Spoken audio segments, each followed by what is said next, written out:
Hi I'm Satish, welcome to top 980. ఇవాల్టి top 9 entertainment news అంటే ఇప్పుడు చూసేద్దాం. క్రమం తప్పకుండా అయ్యప్ప మాల వేసుకోవడంపై క్లారిటీ ఇచ్చారు నటుడు రామ్ చరణ్. 17 ఏళ్ల వయసు నుంచి మాల వేసుకుంటున్నానని, దీక్ష తీసుకోవటం జీవితంలో క్రమశిక్షణ పెంచిందని, మానసిక ప్రశాంతతను పొందడానికి సహాయపడుతుందని ఆయన వెల్లడించారు. ఇన్నాళ్ళు సైలెంట్గా ఉన్న ఎన్టీఆర్ నీల్ సినిమాకు సంబంధించి ఇప్పుడు రోజుకో వార్త వైరల్ అవుతోంది. ఈ సినిమాలో బాలీవుడ్ నటి ఆలియా భట్ కీలక పాత్రలో నటిస్తున్నారన్న ప్రచారం జరుగుతోంది. పీరియాడిక్ యాక్షన్ డ్రామాగా తెరకెక్కుతున్న ఈ మూవీలో ఇప్పటికే రుక్మిణి వసంత్ హీరోయిన్గా నటిస్తున్నారు. ఆంధ్రప్రదేశ్ ఉప ముఖ్యమంత్రి పవన్ కళ్యాణ్ ఇటీవల జరిగిన జనసేనాని విత్ జెన్జీ ముఖాముఖి కార్యక్రమంలో జెన్జీ యువత ఉపయోగించిన స్లాంగ్ పదాల గురించి సరదాగా స్పందించారు.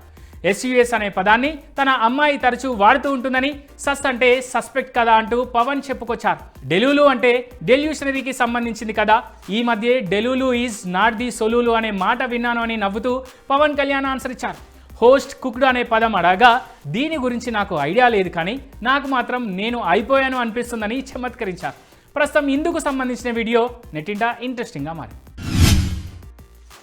విజయ్ రాజకీయాల్లోకి రావడం ఒక మంచి పరిణామమని, ప్రజలకు సేవ చేయాలనుకోవడం అభినందనీయమని పవన్ తెలిపారు. ప్రతి పౌరుడికి రాజకీయాల్లోకి వచ్చే హక్కు ఉంటుందని చెప్పారు. విజయ్ ఇప్పటికే ఒక పెద్ద స్టార్, ఆయనకు ఎవరి సలహాలు అవసరం లేదన్నారు. ఆయన చాలా సమర్థుడంటూ పవన్ సమాధానమిచ్చారు. అయితే గతంలో ఒక సందర్భంలో విజయ్ గురించి పవన్ మాట్లాడుతూ, రాజకీయాల్లో రాణించాలంటే కనీసం 10 ఏళ్ల పాటు నిలకడగా ప్రజల్లోనే ఉండాలని పవన్ సూచించారు. మంచి సినిమాలు కావాలంటే ఖచ్చితంగా రిస్క్ తీసుకోవాలని నిర్మాత సుప్రియా యార్లగడ్డ తెలిపారు. తనకు డ్రామాలు, ప్రేమ కథలంటే ఇష్టమని, తెలుగులో ఈ తరహా కథలు ఎక్కువగా రావడం లేదనిపించిందని, డెకాయిట్ను అందుకే నిర్మించానని చెప్పుకొచ్చారు. జెన్జీకి కూడా కనెక్ట్ అయ్యే కాన్సెప్ట్తో సినిమా చేయడం ఆనందంగా అనిపించిందన్నారు.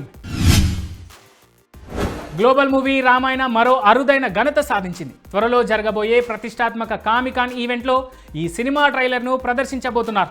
రణబీర్ కపూర్ రాముడిగా నటిస్తున్న ఈ సినిమాకు నితీష్ తివారీ దర్శకత్వం వహిస్తున్నారు. నమిత్ మల్హోత్రాతో కలిసి యష్ ఈ సినిమాను నిర్మిస్తున్నారు. నందమూరి బాలకృష్ణ హీరోగా గోపీచంద్ మలినేని దర్శకత్వంలో తెరకెక్కుతున్న లేటెస్ట్ మూవీ షూటింగ్ త్వరలో ప్రారంభం కానుంది. ప్రస్తుతం రామోజీ ఫిలిం సిటీలో భారీ సెట్ను సిద్ధం చేస్తున్నారు. మాఫియా బ్యాక్డ్రాప్లో తెరకెక్కుతున్న ఈ సినిమాకు సంబంధించి మ్యూజిక్ సిట్టింగ్స్ కూడా ప్రారంభమయ్యాయి. గతంలో ఇదే కాంబినేషన్లో వచ్చిన వీరసింహారెడ్డి ఘన విజయం సాధించింది.